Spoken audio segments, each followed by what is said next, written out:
साथियों, जैसा कि आप लोगों का क्लास 10th से फाइनल बोर्ड एग्जाम 2025 में होने जा रहा है, तो यह वीडियो जो है ना आपके लिए काफ़ी इंपॉर्टेंट होने वाला है। क्योंकि प्यारे बच्चों, अभी के इस वीडियो में हम लोग क्लास 10th वाले बच्चों के लिए साइंस यानी कि विज्ञान का जो ना काफ़ी इंपॉर्टेंट यानी कि वायरल ऑब्जेक्टिव लेकर के आ चुके हैं, जो कि 100% आपके एग्जाम में इसी से क्वेश्चन पूछा जाएगा।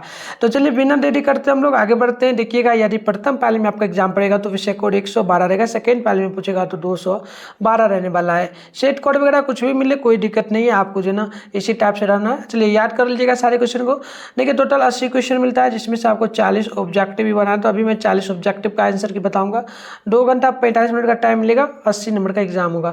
उससे पहले एक चीज़ बोल दूँ, इसी चैनल पर डेली आपका जो ना शाम में 6:30 बजे क्लास होता है। अगर आप लोग करना चाहते हो तो चैनल को सब्सक्राइब करके नोटिफिकेशन कॉल पर प्रेस कर लीजिए।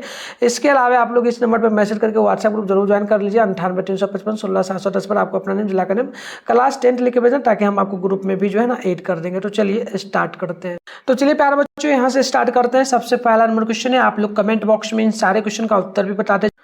तो देखिएगा, सबसे पहला नंबर जो क्वेश्चन बोला आप लोगों से, ये प्रश्न आपसे बोला कि अवतल दर्पण की फोकस दूरी जो है ना, अवतल दर्पण की फोकस दूरी उसकी वक्रता त्रिज्या की क्या होगी। अब देखो, अवतल दर्पण है, उसकी फोकस दूरी है, तो वक्रता त्रिज्या की क्या होगी आपको पता है ना। कभी भी वक्रता त्रिज्या यानी कि त्रिज्या की बात हो जाए तो उसका मतलब क्या आधा हो जाता है ना।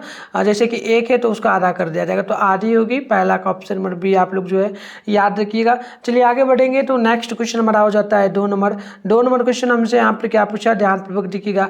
प्रश्न बोला गया कि नेत्र लेंस की फोकस दूरी कम हो जाने से कौन सा दृष्टि दोष होता है। यानी कि हमारे आंख की फोकस दूरी कम हो जाएगी तो कौन सा दृष्टि दोष होगा, कौन सा रोग होगा, आंख का, है ना। तो याद रखिएगा, ये निकट दृष्टि दोष। कभी भी जो है नेत्र लेंस की फोकस दूरी कम हो जाए, फोकस का क्या हो गया, फोकस का मतलब कि जो किसी भी चीज को आप एकदम नजदीक से गौर से देख करके समझ जाते हो, छोटा अक्षर को देख लेते हो, अगर वही खत्म हो जाएगा फोकस, तो हम लोग क्या कहेंगे, निकट की वस्तु हमें साफ नहीं दिखेगा। यानी कि ऑप्शन नंबर ए बिल्कुल ही राइट होगा। आगे बढ़ेंगे। क्वेश्चन नंबर हमारा हो जाता है 3 नंबर क्वेश्चन आप लोगों से पूछा गया कि बताइए लघु पठन के समय परिपथ में विद्युत धारा का मान क्या होगा। लघु पठन के समय में परिपथ में जो है ना विद्युत धारा का वैल्यू क्या होगा। याद रखिएगा प्यारे बच्चों, 3 का ऑप्शन नंबर सी हो जाएगा। बहुत बढ़ जाती है, बहुत अधिक बढ़ जाती है, इसलिए ऑप्शन नंबर सी बिल्कुल ही करेक्ट हो जाएगा। बात करेंगे हम लोग क्वेश्चन नंबर 4 की। तो बोला गया निम्नलिखित में से कौन सा पद विद्युत परिपथ में क्या होगा, विद्युत शक्ति को निरूपित नहीं करता है, वो क्या हो सकता है। बिल्कुल याद रखिएगा, इसका फॉर्मूला जो हमारा हो जाता है ना प्यारे बच्चों, ये हो जाता है I/V/I/R का स्क्वायर। ऑप्शन नंबर बी बिल्कुल ही करेक्ट हो जाएगा। आगे बढ़ेंगे। नेक्स्ट क्वेश्चन हमारा हो जाता है 5 नंबर क्वेश्चन को देख लीजिएगा। ये आप लोगों से यहाँ पर बोला जो गया, ध्यानपूर्वक देखिएगा। प्रश्न बोला के बताइए अभिनेत्र लेंस की जो फोकस दूरी है वह किसमें परिवर्तन किया जाता है। याद रखिएगा, बिल्कुल ही 5 का right answer option number C होगा। ये नोट करना है, पक्षमाभावी मांसपेशियां द्वारा। ऑप्शन नंबर सी बिल्कुल राइट होगा। आप लोग इस क्वेश्चन का PDF जरूर ले लेना, मैंने नंबर जो दिया है उसी पे मैसेज करके मांग लेना, मैं बिल्कुल आपको दे दूंगा। चलिए बढ़ते हैं। 6 नंबर क्वेश्चन है कि विद्युत मोटर परिवर्तित करता है किस चीज को। तो देखिए, विद्युत मोटर जो होता है ना, विद्युत मोटर ये यांत्रिक ऊर्जा को क्या करता है, जो ना विद्युत ऊर्जा को यांत्रिक ऊर्जा ना, यहाँ पर देखना बिल्कुल 6 नंबर है ना, बिल्कुल ये विद्युत ऊर्जा को क्या करेगा, यांत्रिक ऊर्जा में परिवर्तित कर देता है। यानी कि ऑप्शन नंबर बिल्कुल ही बी नंबर करेक्ट हो जाएगा। ये आप लोगों को जो ना याद रखना है। आगे हम लोग 7 नंबर क्वेश्चन को देखेंगे। तो बोला जा रहा है आप लोगों से कि विद्युत बल्ब के फिलामेंट में किस तत्व का उपयोग किया जाता है। तो 7 का ऑप्शन ये हो जाएगा, टंगस्टन का। ऑप्शन नंबर ये आप लोगों को जो ना 7 नंबर का याद रखना है। आइए आगे हम लोग बढ़ेंगे नेक्स्ट क्वेश्चन की ओर। तो यहाँ पर देख लीजिए, तो यहाँ पर देखिएगा नेक्स्ट क्वेश्चन जो हमारा होता है ना, ये 8 नंबर क्वेश्चन आप लोगों से बोला गया एक साधारण प्रिज्म कितने सतहों से घिरा होता है। अब देखो, ये आपका प्रिज्म इस टाइप से भी हो सकता है ना। पहले तो एक त्रिभुज हम लोग बनाएंगे इस टाइप से, है ना, ये आपका बन गया। अब देखो इसमें से कितने सतह है, ये पूछा सतह कितना है। तो इसमें टोटल देख लीजिएगा, आप लोग कमेंट करिए तो कितना सतह है। सतह का ना बात किया, देखिए तो क्या बोला, सतहों से घिरा होता है। कमेंट करिए क्या होगा, बिल्कुल जल्दी फटाफट से बताएंगे आप लोग। 8 का बिल्कुल 5 सतहों से ना, 5 सतहों से घिरा हुआ है। कैसे? तो देखो आप यहाँ पर समझने का प्रयास करना थोड़ा सा, है ना। देखो ये एक तो आपका इस प्रकार से अलग अलग सतह हो गया 3, एक इधर हो गया, एक इधर 3, है ना। तो इस प्रकार से ये आपका हो गया, पहले तो कह देते हैं तो कितना हो गया आपका, ये 3 सतह हो गया।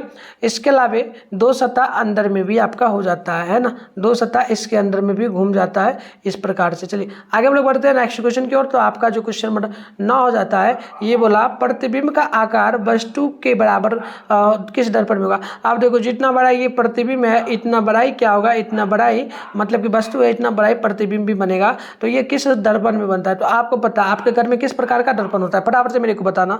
बिल्कुल समतल दर्पण, है ना। आप जिस आपके घर में जो आयना यानी कि मिरर वगैरह है जिसमें आप अपना फेस वगैरह देखते हो वो समतल दर्पण है। और उसमें जो है ना क्या होता है, वस्तु के बराबर यानी कि जितना बड़ा आप रहोगे उतना बड़ा ही आपका प्रतिबिंब भी बनेगा। ये आप लोग याद रखिएगा। चलिए आगे 10 नंबर क्वेश्चन है, विद्युत चुंबकीय प्रेरण की खोज किसने किया। तो बिल्कुल याद रखना है, 10 का हो जाएगा ऑप्शन नंबर बी, यानी कि आप कह सकते हो फेराडे ने। ऑप्शन नंबर बी जो होगा प्यारे बच्चों बिल्कुल ही करेक्ट हो जाएगा। चलिए आगे बढ़ते हैं। क्वेश्चन नंबर यहाँ पर जो है 11 नंबर बोला जा रहा है आप लोगों से, आकाश का रंग नीला क्यों प्रतीत होता है। आकाश का रंग देखते हो ना कभी कभी, मतलब कि ऐसे तो काला दिखाई देता ही नहीं है, हमेशा आकाश को आप देखोगे तो नीला दिखाई देता है। क्यों दिखाई देता है? बिल्कुल इसका कारण क्या है, बिल्कुल कारण याद रखिएगा, ये होता है प्रकाश के परिकिरणन के कारण। ऑप्शन नंबर बिल्कुल ही बी नंबर करेक्ट हो जाएगा। परिकिरणन क्या है तो ये भी आप याद रखिएगा। क्या होता है कि सूर्य से जो भी रोशनी वगैरह निकल करके आती है हमारे पृथ्वी पर पड़ती है, तो पृथ्वी पर पड़ने के दौरान जितनी भी हमारे पृथ्वी पर पेड़ पौधा है वो सभी उन सभी पर रोशनी पड़ता है, तो उन सभी का रोशनी जो है वो क्या होता है, ऊर्जा बन के जो ना हवा के द्वारा वायु के द्वारा चला जाता है आसमान में, तो इस कारण से नीला वगैरह दिखाई देता है। ऐसे इसका परिभाषा भी हम लोग करवा चुके हैं। आप लोगों को अगर देखना है तो सब्जेक्टिव क्वेश्चन जरूर देखिए। डेली क्लास होता है, डेली हम लोग सारा क्वेश्चन करवाते चलते हैं, ठीक है। चलिए बढ़ेंगे 12 की ओर। तो बोला गया है समान नेत्र अधिकतम कितनी दूरी तक की वस्तु को देखते हैं, यानी कि हमारी आंख नॉर्मल है तो लगभग कितना दूरी तक वस्तु को देख सकता है। तो बिल्कुल 25 नंबर का याद रखिएगा। ऑप्शन 25 से 12 है ना, चलो 12 का डी नंबर हो जाएगा अनंत तक। अगर हमारा मान लो आंख बिल्कुल ही ठीक है, कोई बीमारी नहीं, तो हम लोग जहाँ तक चाहें जितना क्षमता होगा हमारी आंख देखने का वो देख सकते हैं। ऑप्शन डी बिल्कुल ही करेक्ट हो जाएगा। हम लोग बात करेंगे क्वेश्चन नंबर जो है 13 की। तो लेंस की क्षमता का ऐसा मात्रक क्या होता है। तो देखिए लेंस की क्षमता का जो ऐसा मात्रक होता है ना, आप लोग याद रखिएगा मीटर पर पावर 1 होता है, जो कि मीटर पर पावर -1। ऑप्शन नंबर सी बिल्कुल राइट होगा। यहाँ पर आप देखना एक क्वेश्चन आपका 14 नंबर प्रश्न बोला गया। प्रश्न क्या बोला गया कि बताइए अभिक्रिया दिया गया है Cu प्लस H2, है ना, Cu+H2। इसका समीकरण जब किया गया तो Cu हो गया, और ये जो O था ना प्यारे बच्चों फर्स्ट वाला, इसको उठा करके इधर ला दिया गया। ये सब सेम ही रहा फर्स्ट में, लेकिन फर्स्ट वाला का O से उठा करके H2 में जोड़ दिया गया। ये किस प्रकार का ऑप्शन होगा। तो बिल्कुल याद रखिएगा फर्स्ट वाले से अंत वाला अंक अगर जोड़ दिया जाता है फर्स्ट वाला अंक से उठा करके अंत वाले में, तो ये अभिक्रिया जो आपका होता है ना किस प्रकार का अभिक्रिया, फटाफट से बताना मेरे को। चलो 14 है ना, बिल्कुल ये H2 का अभिक्रिया हो। क्यों H2 का अभिक्रिया? क्योंकि H2 जो है इसी में ना O को लाया गया है, इसी में तो H2O को जोड़ा गया ना, तो इसका अभिक्रिया डायरेक्ट कहेंगे H2 का, ऑप्शन भी होगा, है ना। चलिए आगे बढ़ते हैं। क्वेश्चन नंबर 15 आपका हो जाता है, बोला सोडियम की संयोजकता क्या होती है, कितनी होती है ना। याद रखिएगा सोडियम की संयोजकता जो होती है प्यारे बच्चों ये लगभग 1 होती है। हम लोग कहेंगे ऑप्शन ए बिल्कुल ही राइट हो जाएगा। नेक्स्ट क्वेश्चन आपके सामने 16 नंबर बोला एल्केन का सामान्य सूत्र क्या है। तो एल्केन का सामान्य सूत्र याद रखिएगा, ऑप्शन नंबर सी हो जाएगा, है ना। ये आपका जो है ना CnH2n हो जाएगा।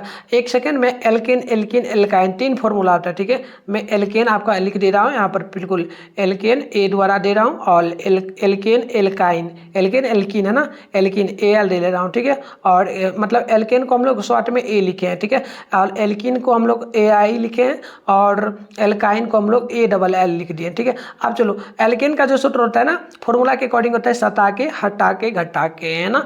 हम लोग क्या करेंगे सब में लिख देंगे, सबका जो फॉर्मूला होता है CnH और 2n, इस प्रकार से सब में होता है। ध्यान से याद कर लीजिए, ये आपके एग्जाम में एक क्वेश्चन गारंटी के साथ आ जाएगा, है ना। आपने देख लिया, यहाँ पर देख लो, यहाँ पर करना कैसे याद रखना है, बिल्कुल आसान तरीके से।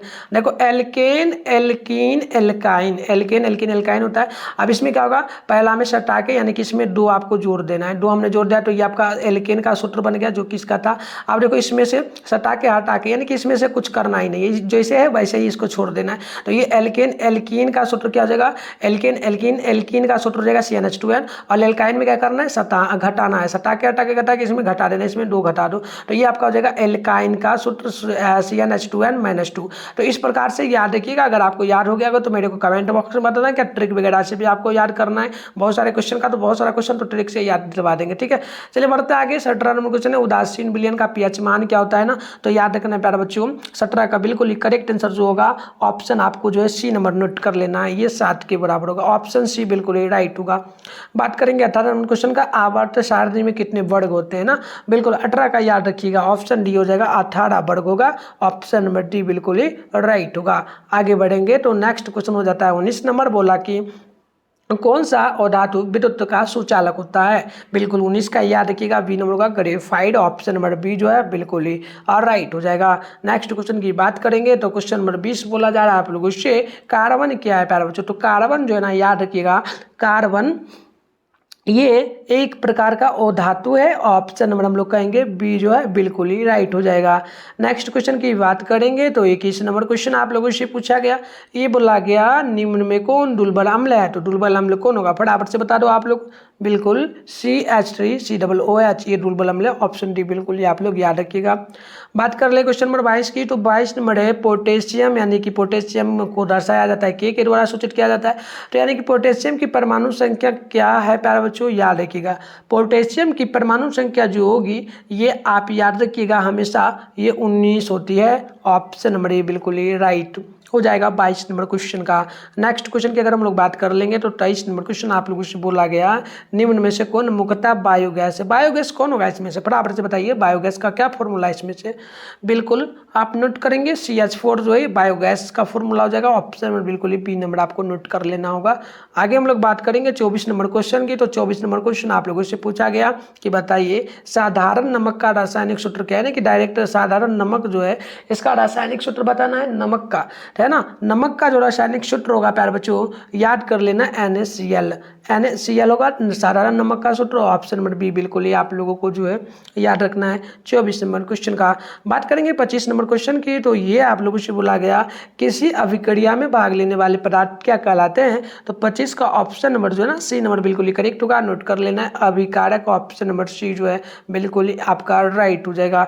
आगे हम लोग बात करेंगे क्वेश्चन नंबर 26 की, तो ये आपसे बोला गया कौन शून्य वर्ग का तत्व है, तो याद रखना है 26 का बिल्कुल ही करेक्ट आंसर आपका सी होगा, यानी कि H यानी कि हीलियम कह सकते हो, ऑप्शन नंबर सी बिल्कुल ही राइट होगा। नेक्स्ट क्वेश्चन की बात करेंगे 27 नंबर क्वेश्चन आपसे बोला गया स्वपोषी पोषण के लिए क्या आवश्यक होती है, तो बिल्कुल 27 का नोट करना है डी नंबर, यानी कि एक तो आपका कार्बन डाइऑक्साइड तथा जल, दूसरा होता है क्लोरोफिल एंड तीसरा होता है सूर्य का प्रकाश, तो हम लोग कहेंगे इनमें से सभी करेक्ट होगा, ऑप्शन नंबर डी बिल्कुल ही और राइट हो जाएगा।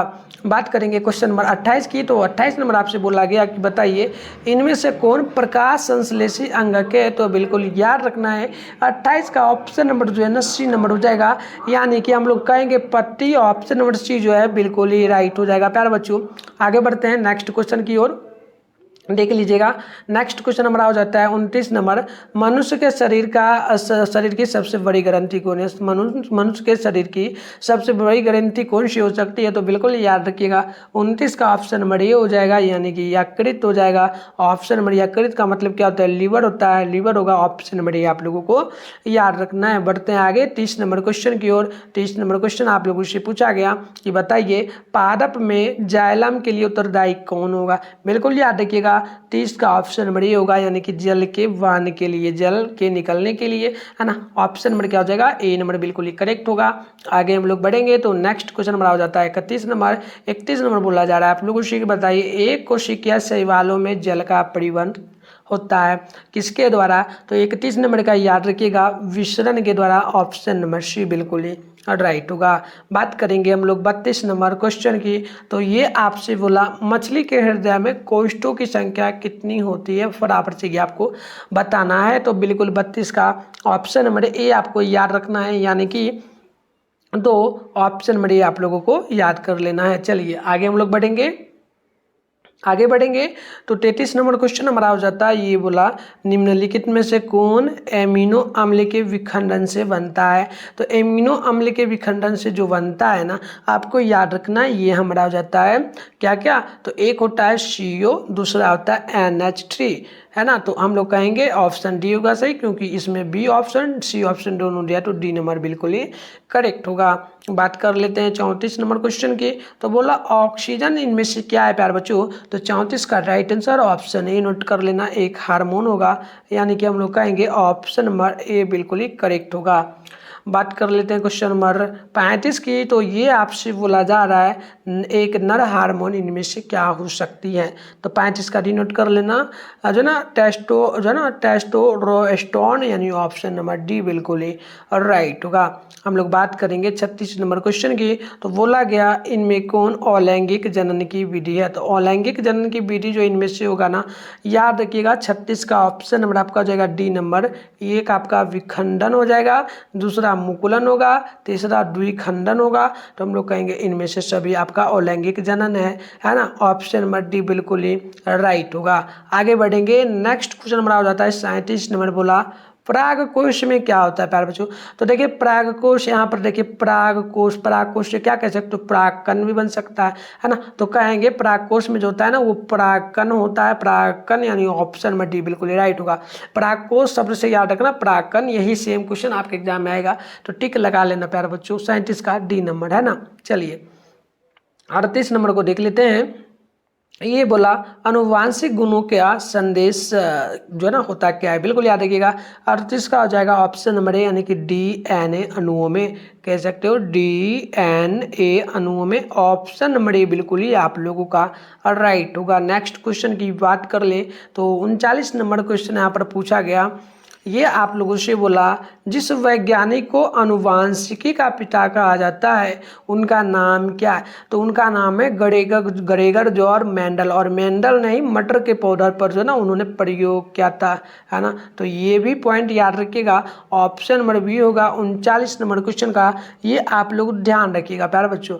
आगे बढ़ेंगे तो 40 नंबर क्वेश्चन हमारा हो जाता है, ये आपसे बोला हाइड्रिला पौधों में रंध्र कहाँ पाए जाते हैं। तो हाइड्रिला पौधों में जो है रंध्र कहाँ पाए जाएंगे, तो याद रखिएगा ये पाया जाता है कहाँ पर, फटाफट से बताना, इनमें से कहीं भी नहीं पाया जाता है ना। चलिए तो बिल्कुल ये मैंने आपको बता दिया। अब चलो प्यार बच्चों, आप इतने ही क्वेश्चन को करेंगे, चैनल को सब्सक्राइब कर लेना। इसका पीडीएफ वगैरह लेना है तो कहाँ मिलेगा, मैं फटाफट से बता दिया, उस नंबर पर मैसेज कर लेना। इसके अलावा आप गूगल से भी डाउनलोड कर सकते हो। तो गूगल में डाउनलोड करने के लिए आपको जो ना मिठुन स्टडी सेंटर सर्च करना होगा, जिस चैनल पर वीडियो देख रहे हो इसी चैनल का नाम। चलिए मैं सिखा देता हूँ, जाकर के आप लोग जरूर डाउनलोड कर बच्चों। के लिए सबसे पहले तो आपको अपने फ़ोन में गूगल या क्रोम ब्राउज़र को ओपन करके जो ना सर्च बार के आइकन पे क्लिक कर लेना। अभी आप इस चैनल पर जो वीडियो देख रहे हो, मैंने पहले ही बोला चैनल का नाम मिठुन स्टडी सेंटर, गूगल में जा करके सर्च कर लीजिए। सर्च करने के बाद आप लोगों को जो है ना इस प्रकार से इंटरफेस ओपन होगा, आराम से ऊपर करिएगा।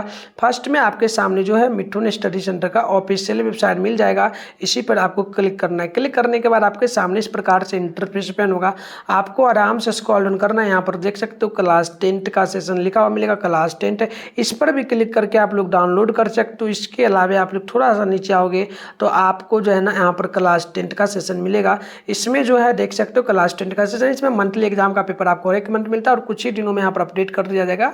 अब फाइनल एग्जाम के लिए तो आप यहाँ से भी आकर के डाउनलोड कर सकते हो।